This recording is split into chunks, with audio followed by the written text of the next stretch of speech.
o a veces no han tenido la oportunidad de conocerlos, pero sí se han puesto a estudiar un poco y han podido aprender de esas historias y nos las van a contar hoy aquí de una manera breve, pero seguramente muy estimulante. Tenemos 4 presentaciones. La primera es sobre el académico Alberto Soriano y va a estar a cargo del ingeniero Antonio Jorge. Te doy la palabra, Antonio, para cuando quieras. Bueno, muchas gracias. Buenas tardes a todos. Y gracias a la comisión directiva de la Academia que me ha hecho el honor de preparar este recordatorio de Soriano en el 101 aniversario de su nacimiento, porque esto tendría que haber sido el año pasado. Bueno, Alberto Soriano nació en agosto del año 20 del siglo pasado y falleció en octubre del 98. Egresó con medalla de oro de la Facultad de Agronomía y Veterinaria de la Universidad de Buenos Aires en 1942. Fue profesor de la Universidad Nacional del Noreste, integrante del Instituto de Botánica del Ministerio de Agricultura y Ganadería, profesor de la Facultad de Agronomía y Veterinaria de la UBA, posteriormente de la Facultad de Agronomía de la Universidad, desde 1957 hasta su fallecimiento. Fue investigador superior del CONICET y académico de número de las Academias Nacionales de Agronomía y Veterinaria y de Ciencias Exactas, Físicas y Naturales. Los reconocimientos que recibió incluyeron el Premio Buckyborn en 1983 y el doctorado honoris causa de la Universidad de Buenos Aires. Discípulo de Lorenzo Parodi, al inicio de su carrera se dedicó a la botánica sistemática, actividad que lo llevó a la Patagonia por primera vez, estimulado por Parodi, siendo becario de la Asociación Argentina para el Progreso de las Ciencias. Como taxónomo, hizo una serie de contribuciones significativas al conocimiento de la flora argentina, que incluyeron una nueva familia, Alophitaceae, en el 46, y un nuevo género, Ventamiela, en el 48, además de contribuciones acerca de las quenopodiáceas argentinas y de varias especies halófitas argentinas. Fascinado por la Patagonia, tal como relata Soriano mismo en su anecdotario patagónico publicado póstumamente, sus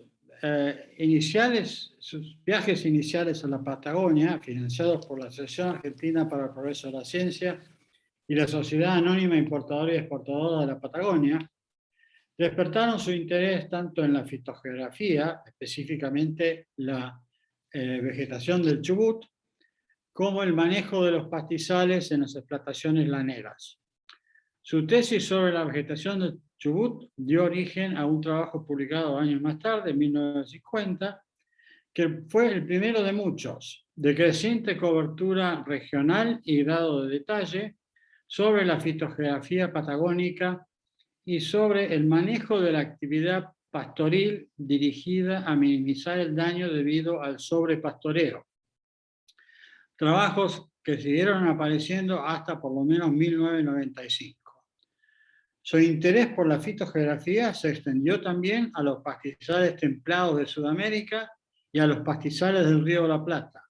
Publicó, junto con sus colegas, importantes revisiones sobre estos pastizales.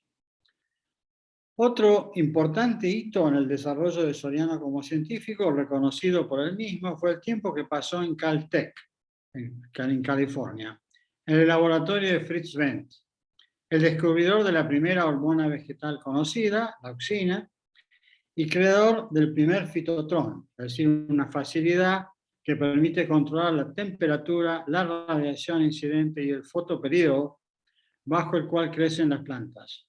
Primer fitotrón del planeta.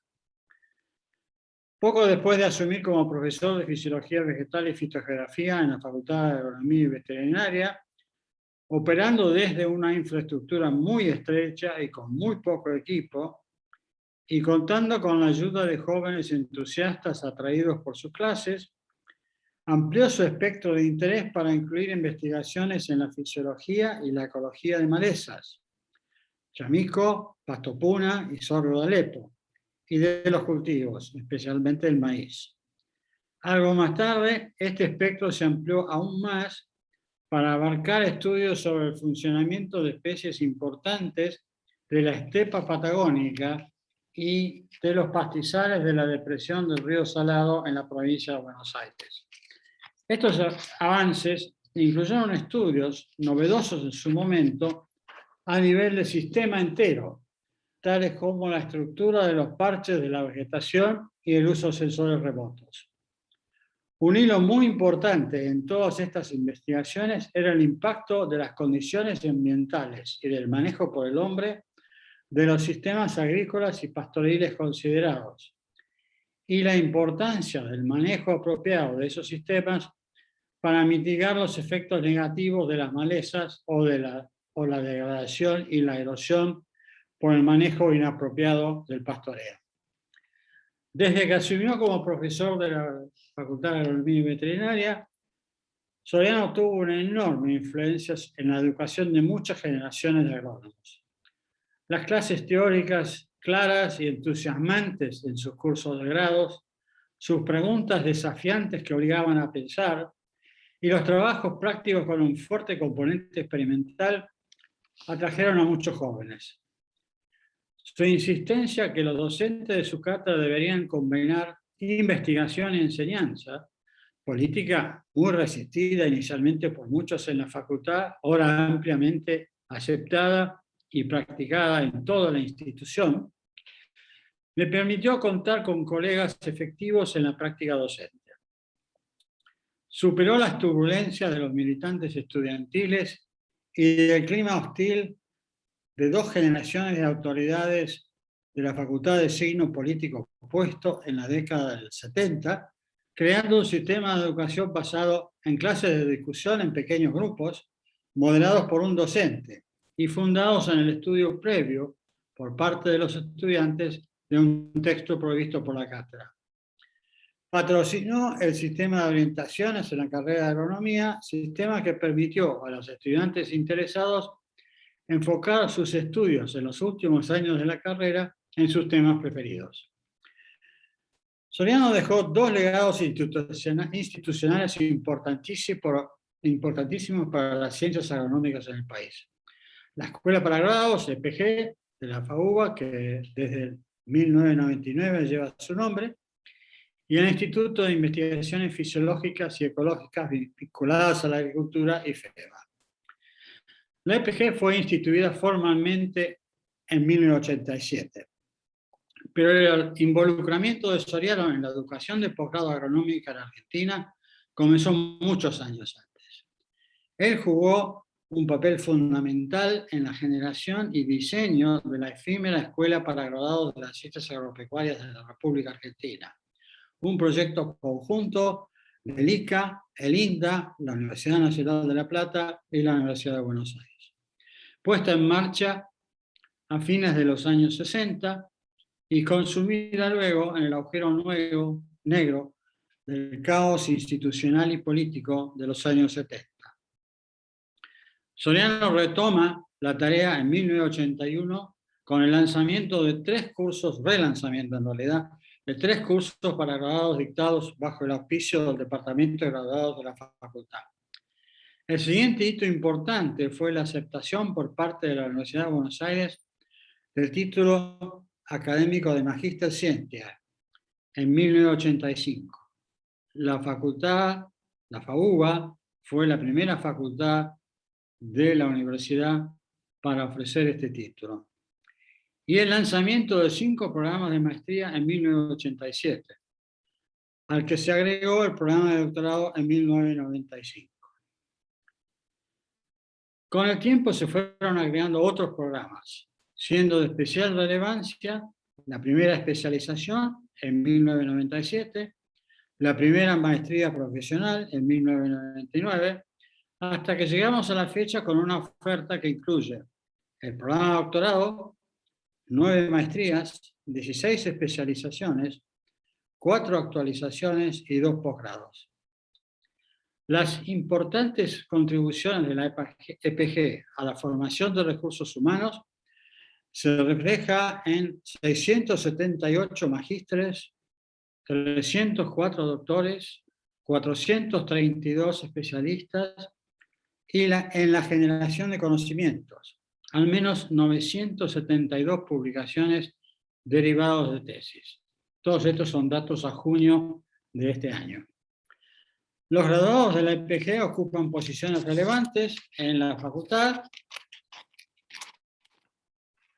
en otras universidades del país y el mundo, y en organizaciones de investigación públicas y privadas del país y del resto del mundo. El IFEBA, Instituto Compartido CONICET-UBA, tuvo como antecedente el Programa de Productividad de Sistemas Agropecuarios, PROSAC, del CONICET, liderado por Soriano a partir de 1981. En 1987, la UBA creó el instituto, que fue compartido con el CONICET en 1991. Su misión es la de desarrollar investigación básica y aplicada en fisiología vegetal y ecología, relacionadas con problemas agronómicos y con el uso sustentable de recursos naturales. Y formar recursos humanos en los niveles de grado y posgrado capaces de abordar con solvencia y creatividad problemas en las mismas áreas temáticas. A la fecha, los cuadros del IFEBA incluyen a 55 investigadores, 63 becarios y 21 personal de apoyo. El número de trabajos publicados por investigadores y becarios del IFEBA ha ido creciendo desde 29 por año en el 2000 al 2001 a 87 por año en el 2019 al 20. A una tasa incremental del orden de 3,3 trabajos por año y un total de 1.217 entre el 2000 y el 2020. El conjunto de trabajos con autores de IFEBA en el periodo 2000-2020 han recibido 51.153 citas, un promedio de 42 citas por trabajo, y de los 146 autores residentes en Argentina más citados durante el 2019, 7 son del IFEBA y otros 4 estuvieron un tiempo significativo en el instituto. Los temas cubiertos incluyen un amplio espectro, que va desde la biología molecular hasta la fitogeografía de todo el país, pasando por la fisiología y ecología de los cultivos, trigo, maíz, girasol, soja, colza y especies forrajeras, malezas y pastizales y bosques naturales, el manejo de los mismos, la estadística aplicada, el uso de sensores remotos para fines tales como el monitoreo de la productividad de los sistemas ganaderos y del proceso de desmonte. Las contribuciones del IFEBA a los conocimientos en agricultura, ganadería y sistemas naturales de la Argentina han merecido el reconocimiento de organizaciones tales como la Agencia Nacional de Promoción Científica y Tecnológica y del Instituto Interamericano de Cooperación para la Agricultura. Desarrollos recientes producidos por los investigadores del instituto, algunos de los cuales tienen decenas de miles de usuarios registrados o cubren millones de hectáreas, incluyen aplicaciones para el manejo de los cultivos de trigo, maíz y cebada, en función de la localidad y la fecha de siembra, para el seguimiento de la productividad forrajera con información satelital, la publicación de libros acerca de los servicios ecosistémicos y ordenamiento territorial, y la primera microempresa incubada desde la UBA. Esta reseña del legado de Soriano sería incompleta si no se señala el impacto de Soriano en los recursos humanos. Por favor, Karina, la diapositiva del...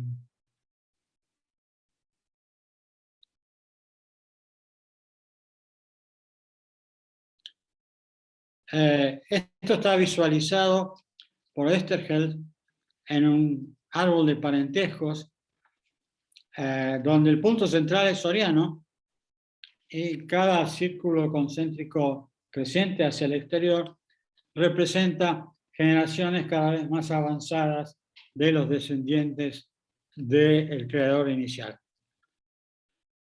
El tiempo disponible para mi presentación no permite una discusión en detalle, pero cada uno de los puntos en ese diagrama representa el hecho de una tesina o una tesis del grupo de gente que está involucrado en esa. Como ustedes ven, los números son muy importantes. Simplemente para resaltar la importancia del efecto Soriano en la información de recursos humanos y en la generación de conocimientos, tal vez baste mencionar que 4 de sus descendientes cercanos, por darle un término, son miembros o han sido miembros de la Academia Nacional de Agronomía y Veterinaria, 2 son miembros de la Academia Nacional de Ciencias Exactas, Físicas y Naturales, y de ellos 2, uno es miembro de la American Academy of Arts and Sciences. 2 fueron premios Bugibón, 2 premios Cones de Platino, para solamente mencionar algunos casos destacados entre muchos más. Además de orientar la formación científica de sus descendientes, educó con el ejemplo sosteniendo un estándar de ética y de integridad moral superior al promedio de ese entonces y más raro encontrar en la actualidad. Eso, junto con el fomento de la cooperación entre los que tenían especialidades diferentes, generó un ambiente de trabajo muy fértil que llevó a muchos de sus descendientes, permanecieran en el sitio original, en el IFEBA, y que todavía varios de los que se han emigrado siguen colaborando entre sí en la actualidad. Por último, quisiera cerrar con un par de comentarios personales. Soriano fue el mejor profesor que tuve en mi periodo de estudiante de agronomía y uno de los docentes, 2 docentes de mi educación secundaria y terciaria que más influenciaron mi forma de ver el mundo y mi carrera profesional. Me convenció de abordar estudios doctorales. Su sagacidad, constancia e inteligencia me ayudaron a sobreponerme a las consecuencias de los sobresaltos y las turbulencias políticas de los años 70. Fueron fundamentales a la hora de completar la escritura de mi tesis doctoral y de los trabajos derivados de la misma, a pesar de dichas turbulencias. Siguió alentándome y aconsejándome hasta su fallecimiento. Tengo con él una deuda de agradecimiento muy importante. Nunca tuve el placer de viajar en automotor con Soriano a la Patagonia, ni compartir con él las discusiones sobre arte, literatura y música que tanto recuerdan mis colegas que sí lo hicieron. Pero la relectura reciente de algunas anécdotas de las andanzas de Soriano en la Patagonia, referidas a sus primeros viajes a esa región, me hicieron acordar vívidamente de la experiencia infantil que representó mi primer paso hacia estudiar agronomía.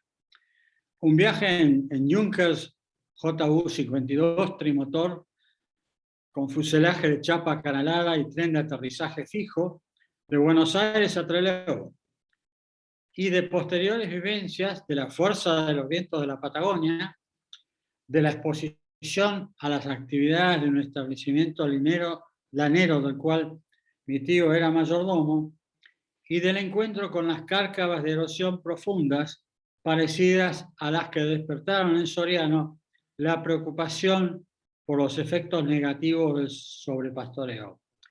Una razón más para que yo esté eternamente agradecido a Soriano. Muchas gracias.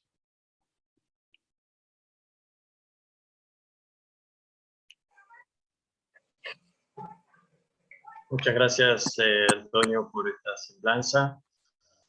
Y entonces le paso la palabra al ingeniero Rodolfo Frank, para que nos hable del doctor Vivanco.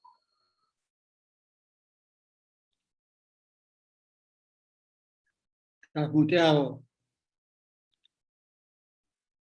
Está sin el micrófono. Frank. Hoy me toca el honor de decir unas palabras en homenaje al doctor Antonino Carlos Vivanco, quien fue académico de número de nuestra Academia Nacional de Agronomía y Veterinaria y de cuyo natalicio se cumplieron 100 años el año pasado. El doctor Vivanco nació el 29 de julio de 1920 en Buenos Aires, siendo sus padres Antonino Vivanco y Virginia Jofre. Se graduó como abogado en la Facultad de Derecho y Ciencias Sociales de la Universidad de Buenos Aires en abril de 1945 y se doctoró en esa misma facultad en noviembre de 1952 con su tesis Derecho Agrario, calificada con un sobresaliente después de defenderla ante sus examinadores. El tema de la tesis ya señala el rumbo de la vida profesional de Vivanco, donde sobresalió como referente y consultor, no solo nacional, sino también internacional, como académico universitario, como catedrático, como autor de obras de esa especialidad y como profesional del derecho, tanto en el ámbito público como en el privado. En su actividad docente, Antonino Vivanco fue profesor de materias de su especialidad en las facultades de Derecho de la Universidad de Buenos Aires, de la Universidad Nacional de La Plata, que lo designó profesor emérito en 1992, y de la Universidad Católica Argentina. También en la Facultad de Agronomía de la Universidad de Buenos Aires, donde a su vez fue director del Departamento de Economía, al que pertenecía su cátedra de legislación rural. Como autor, aparte de numerosos trabajos referentes a derecho agrario publicados en revistas de esa especialidad, fue autor de varios libros, entre los cuales se destacan Introducción al Estudio del Derecho Agrario, de 1954, Temas de Derecho Agrario, de 1961, y Teoría del Derecho Agrario, en 2 tomos, de 1967. Acerca de esta última obra, probablemente la más importante que publicó, expresó el doctor Víctor Martínez, ex vicepresidente de la Nación, en el homenaje tributado al doctor Vivanco el 9 de noviembre de 1998 por la Facultad de Ciencias Jurídicas y Sociales de La Plata, juntamente con la Cámara de Diputados de la provincia de Buenos Aires. Decía el doctor Martínez: Vivanco aspiraba a que su teoría fuera válido para cualquier país y en cualquier medida lo logró, a diferencia de muchos libros que desaparecen tan rápidamente como llegan al escenario público. La obra perdura con validez en el tiempo y eso es quizás su mayor mérito. Hasta aquí el doctor Martínez. Fue asimismo autor de un proyecto de código rural para la provincia de Buenos Aires en 1961 y de varios artículos en la Enciclopedia Jurídica Omeva, de 26 tomos, publicados entre 1954 y 1959. En la administración pública ocupó varios cargos de relevancia, entre los cuales se destacan el de ministro de Economía de la provincia de Santa Cruz entre 1956 y 1958, y de ministro de Educación y Cultura de la provincia de Santa Fe en 1962. Pero sobre todo, en el ámbito judicial, se destaca su actuación como juez de la Suprema Corte de Justicia de la provincia de Buenos Aires, desde 1983 hasta su retiro en 1995. ocupando en 2 oportunidades el cargo rotativo de presidente de la misma. Por sus relevantes antecedentes, Antonino Vivanco fue miembro honorario del Instituto Argentino de Derecho Agrario, miembro del Comité Científico de la Revista Argentina de Derecho Agrario y Comparado, socio ordinario del Instituto de Diritto Agrario e Internazionale y Comparato, con sede en Florencia, Italia, en el cual integró su comité científico. Asimismo, fue designado presidente honorario del Comité Americano de Derecho Agrario. Por todos sus antecedentes, la Academia Nacional de Agronomía y Veterinaria lo designó académico de número el 19 de octubre de 1995. En su acto de incorporación, disertó sobre ecología y derecho, entendiendo por ecología el cuidado del medio ambiente. No soy yo la persona indicada para destacar los méritos jurídicos de Antonino Vivanco. Los antecedentes mencionados son más que suficientes para mostrar el reconocimiento que sus pares tuvieron sobre ellos. Permítame, eso sí, recordar mis vivencias personales que datan desde hace muchos años atrás. Prácticamente a comienzos de mi carrera profesional, integré como profesional junior un grupo de estudios sobre tenencia de la tierra en Argentina. Ese estudio, que también realizaban simultáneamente grupos similares en otros países latinoamericanos, comprendían aspectos económicos, sociales y jurídicos del tema. Allí, el doctor Vivanco tuvo a su cargo este último tópico, contribuyendo con un enjundioso aporte referido a la legislación sobre tenencia de la tierra en Argentina. A partir de allí, en diversas y variadas oportunidades tuvimos contacto. Recuerdo bien uno nada menos que en Berlín Occidental, entonces ciudad dividida por el famoso muro, con motivo de un seminario latinoamericano sobre tenencia de la tierra. Aparte de las actividades propias del seminario, tuvimos ocasión de visitar en un city tour Berlín Oriental. Nuestros contactos se volvieron habituales desde que Vivanco se hizo cargo de la Cátedra de Legislación Rural en la Facultad de Agronomía, y más aún cuando fue director del Departamento de Economía, que integraban nuestras respectivas cátedras.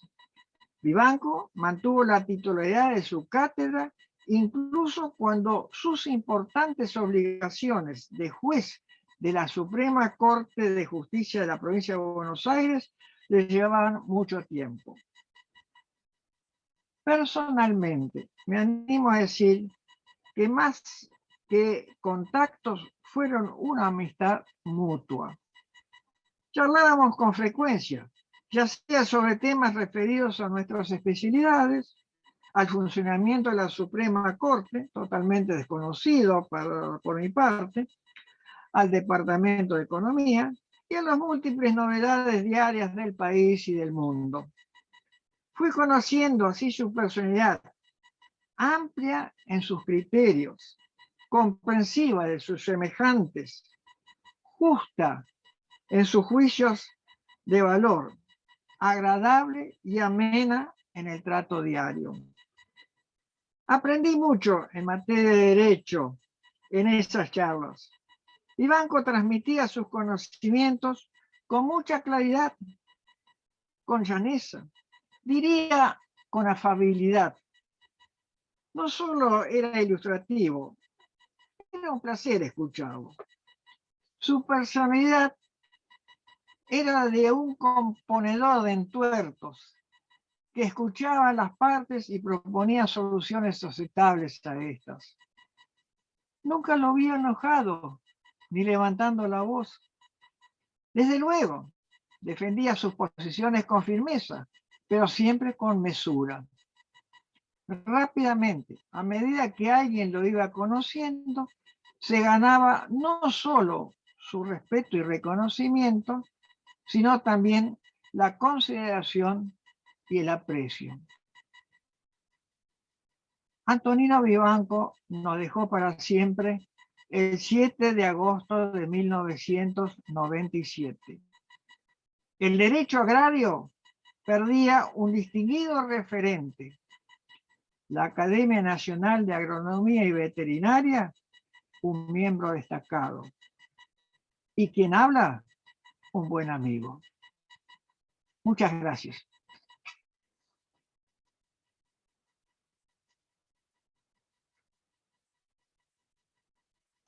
Muchas gracias, ingeniero Frank. Pasamos ahora a la semblanza del ingeniero Pascale, que va a estar a cargo del ingeniero Ravelo, pero entiendo que no está presente en la reunión. En ese caso, el ingeniero Frank también va a leer el texto que preparó el ingeniero Ravelo.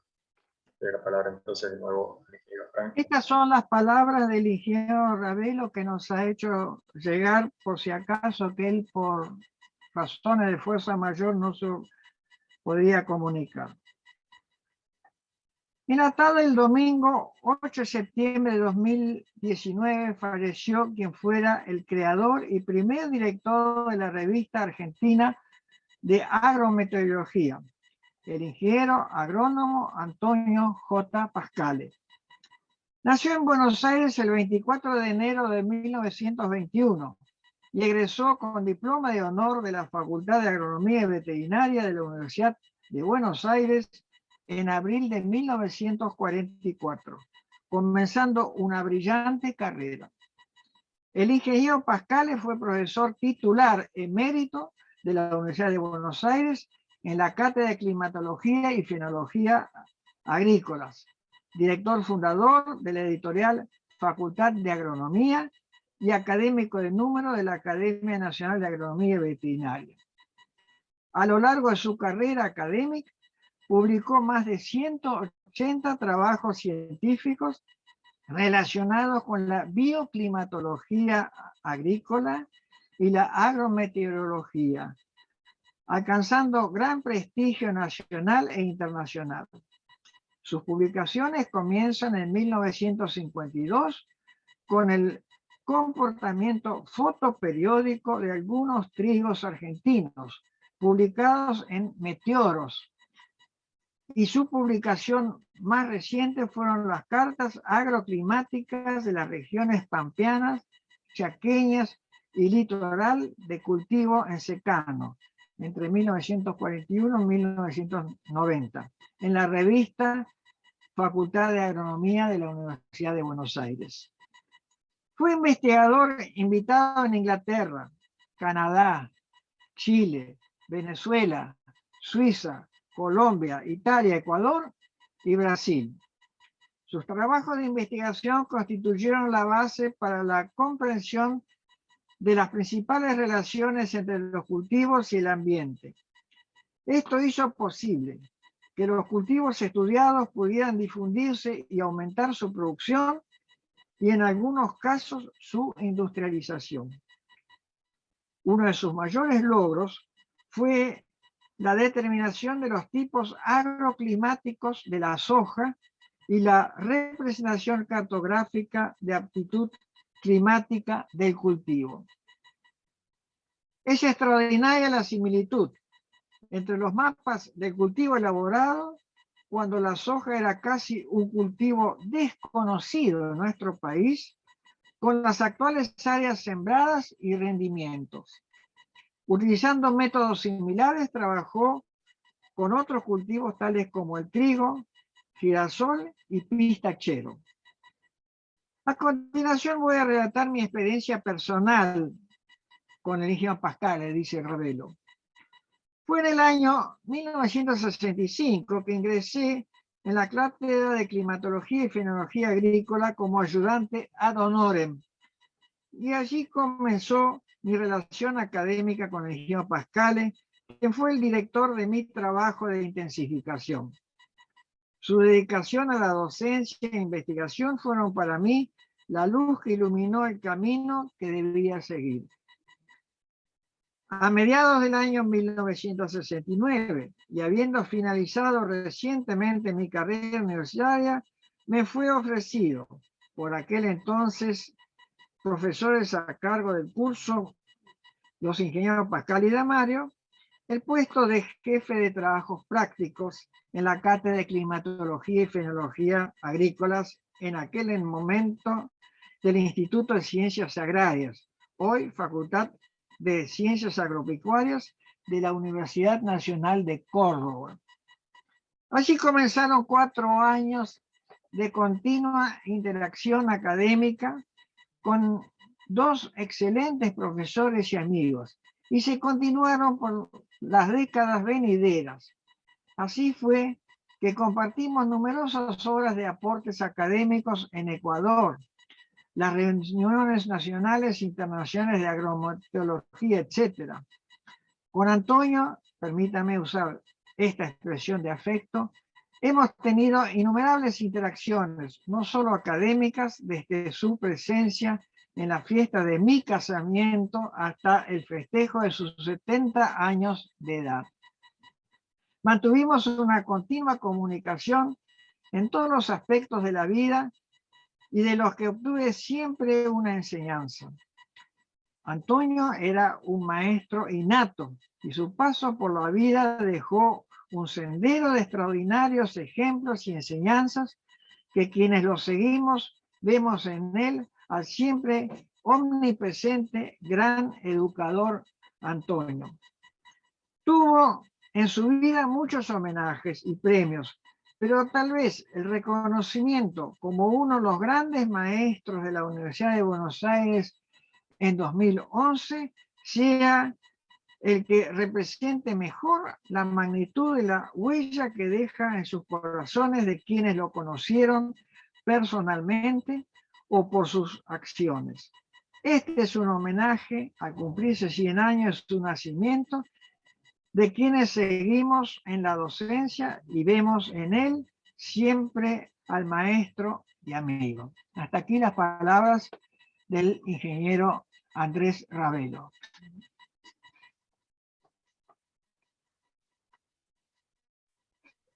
Bueno, agradecemos al ingeniero Ravelo y a usted, ingeniero Frank, por haber leído su semblanza. Y entonces llegamos a la última semblanza y homenaje, que será hacia el académico ingeniero Ewald Fabret, que va a estar a cargo del ingeniero Rodolfo Cantet.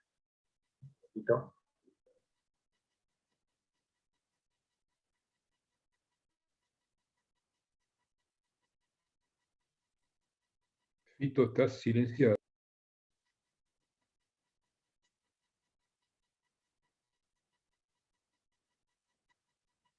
Cantet, no lo oímos.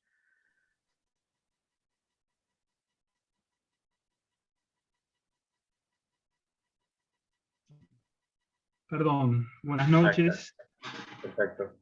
Lamento el inconveniente. Bien.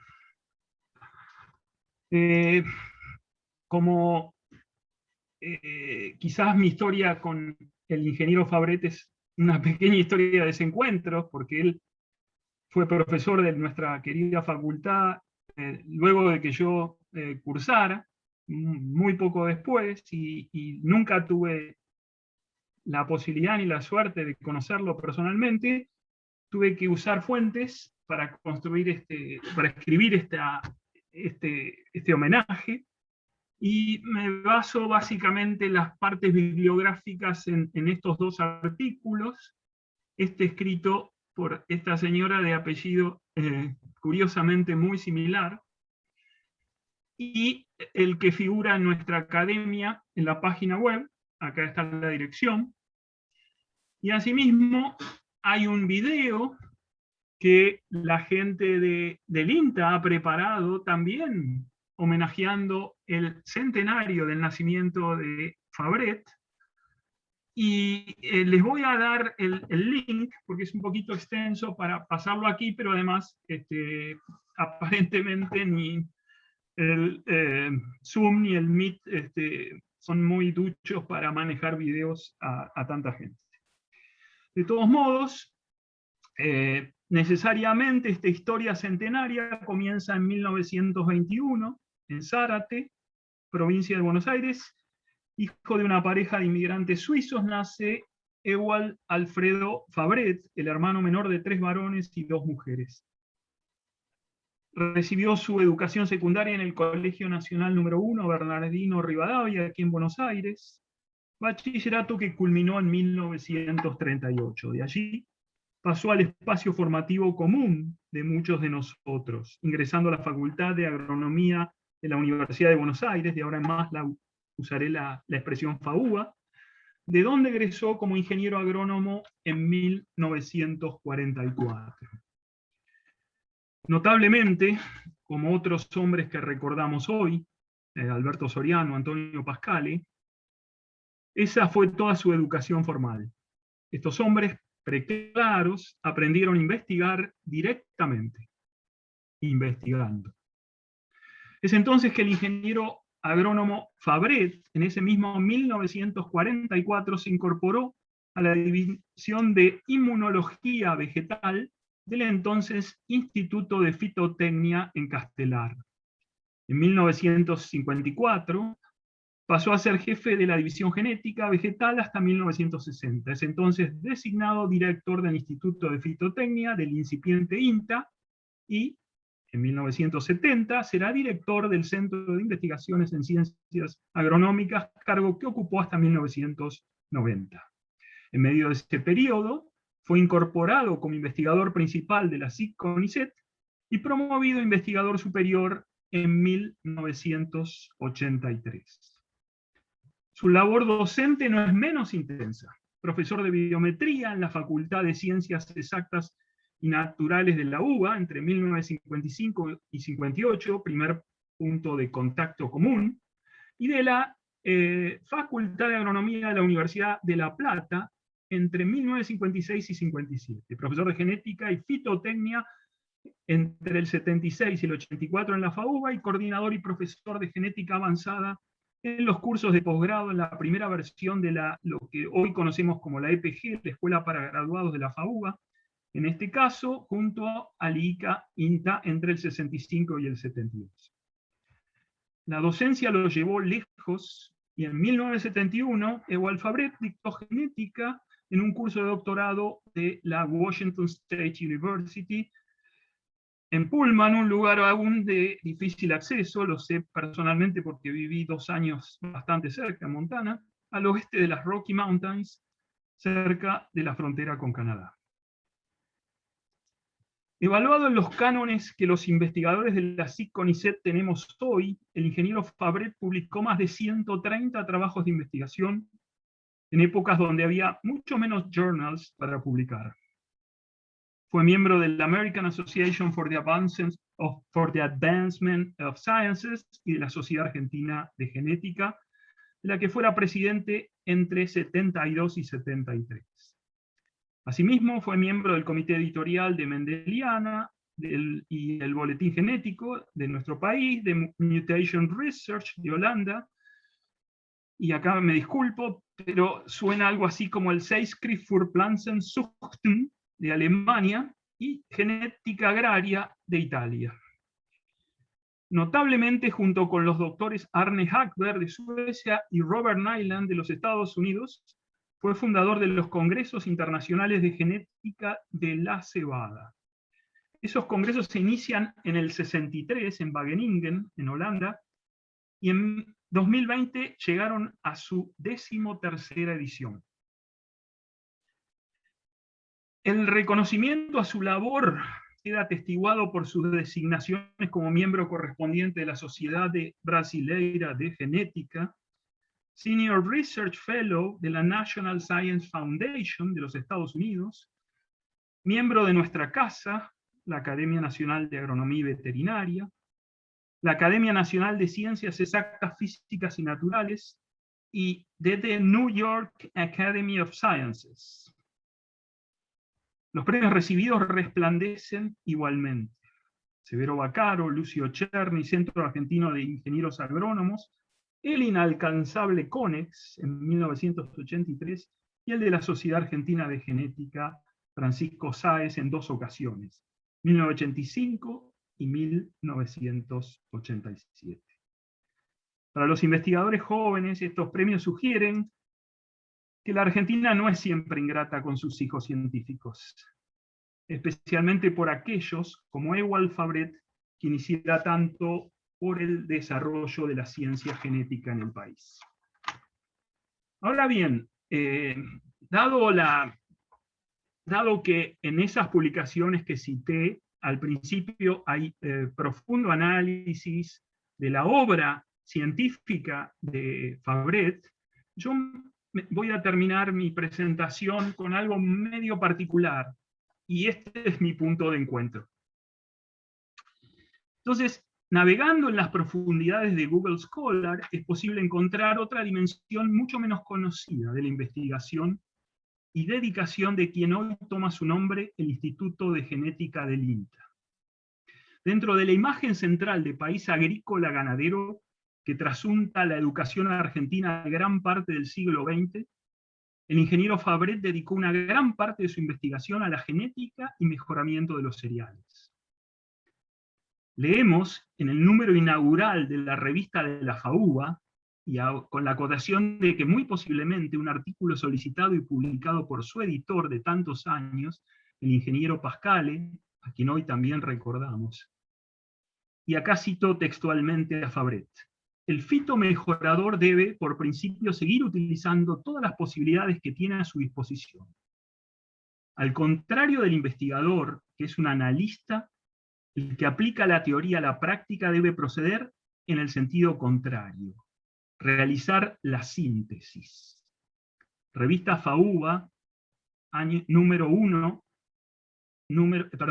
volumen 1, número 1, páginas 13 a 23 del año 1980. La frase cierra el artículo a modo de conclusión, y en un momento tan especializado de la ciencia, donde un genetista molecular y uno cuantitativo utilizan herramientas muy distintas para trabajar con el ADN, al punto tal que sus formaciones teóricas son completamente dispares, la labor del mejorador está perfectamente delineada en ese cierre: realizar la síntesis. Menuda tarea. Particularmente hoy, cuando la genética de poblaciones invirtió la distribución estadística en un pedigree con la teoría de la coalescencia, es decir, de secuencias de ADN de individuos que vamos de la actualidad hasta el ancestro común más reciente. Esto lo inició John Kingman en el año 1982. En este ámbito probabilístico se reconstruyen pedigrees a partir de secuencias de ADN, y la genética de poblaciones provee herramientas más potentes para la genética evolutiva y forense, y empieza a permear a la mejora genética animal y vegetal.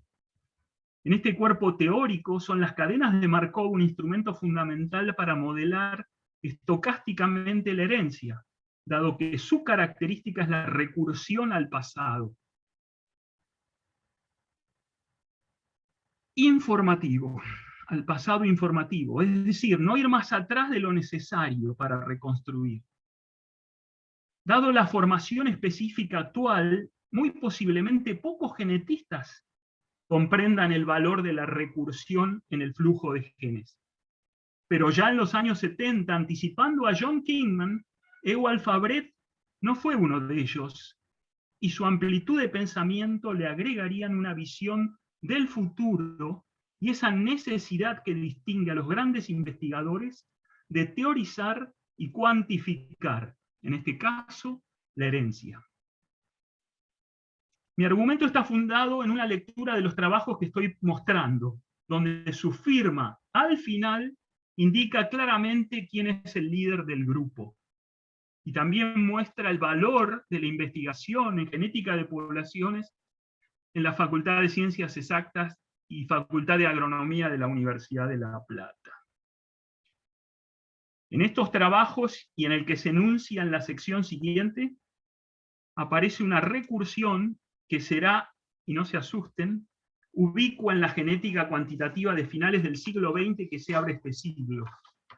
Esta expresión matricial muestra el flujo de genes, ahí la están viendo, entre generaciones. Distintas aplicaciones mostrarán distintas matrices Q, pero las potencias de la matriz que forman la inversa de la misma a la derecha del igual, registran la proporción del genoma de ancestros separados por 1, 2, 3 generaciones. Y así sucesivamente, presentes en los individuos nacidos en el último periodo. ¿Y por qué es importante? Porque esta expresión provee la mejor predicción posible de las distribuciones de probabilidad de la herencia a lo largo de varias generaciones. La expresión anterior se encuentra en nuestro trabajo del 2017, como ustedes pueden ver, pero el maestro y sus colaboradores ya la habían prefigurado unos años antes. Y entonces, para concluir, el artículo que aparece en pantalla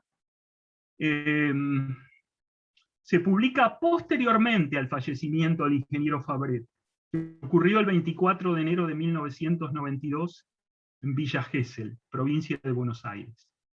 Su primer autor, Armando Rafael Boggio Ronceros, con quien compartí un jurado de concurso profesoral en la Universidad Nacional de Mar del Plata, también ha fallecido. Y este es un inmenso homenaje, porque nadie regala una posición autoral en un trabajo científico. Y si está mencionado como coautor es porque se le reconoce, sea su labor en el artículo o porque lideró la línea de investigación. En cualquier caso, Ewald Fabret se había adelantado, no solo a su futuro, sino al nuestro hoy día. Recordando el decreto ley 4632 sobre las academias nacionales que indica que dichas instituciones, abro comillas porque cito textualmente, dan ocasión a que se disciernan a los ciudadanos merecedores de la gratitud de la patria la recompensa de un honor más apreciable que cualquier retribución material, cierro comillas. Esta Academia Nacional recuerda a su miembro, Ewald Alfredo Fabret, en el 100º aniversario de su nacimiento. Muchas gracias.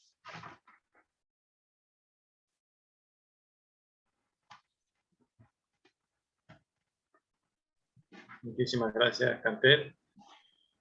Entonces, a continuación abrimos micrófono para quienes quieran hacer alguna consulta o algún comentario sobre cualquiera de las 4 presentaciones o sobre cualquiera de las 4 personas homenajeadas, ya más descontracturados y fuera del protocolo, con total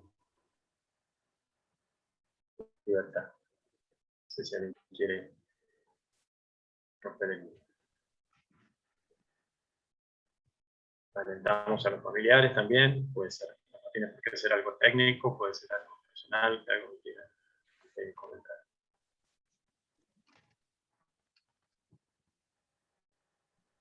Martín quería hacer una mención, si fuera posible.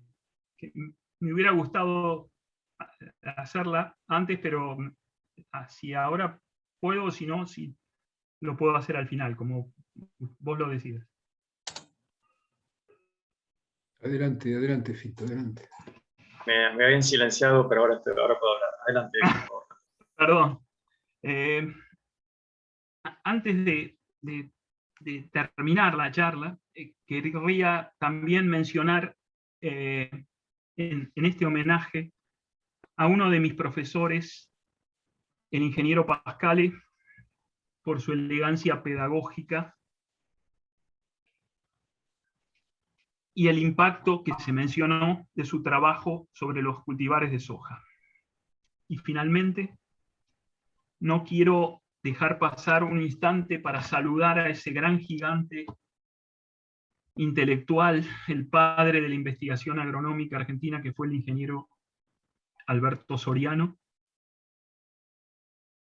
quien cuando volví de Estados Unidos allá en el año 91, fue mi guía institucional, me llevó de la mano y me animó a llevar, y luego me hizo custodio de los temas cuantitativos en la escuela para graduados.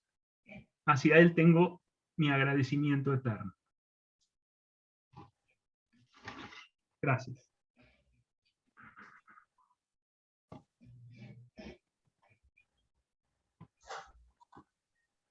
Si no hay comentarios, Martín, me gustaría decir que esta es una costumbre de la academia, ¿no? Celebrar los centenarios de los natalicios.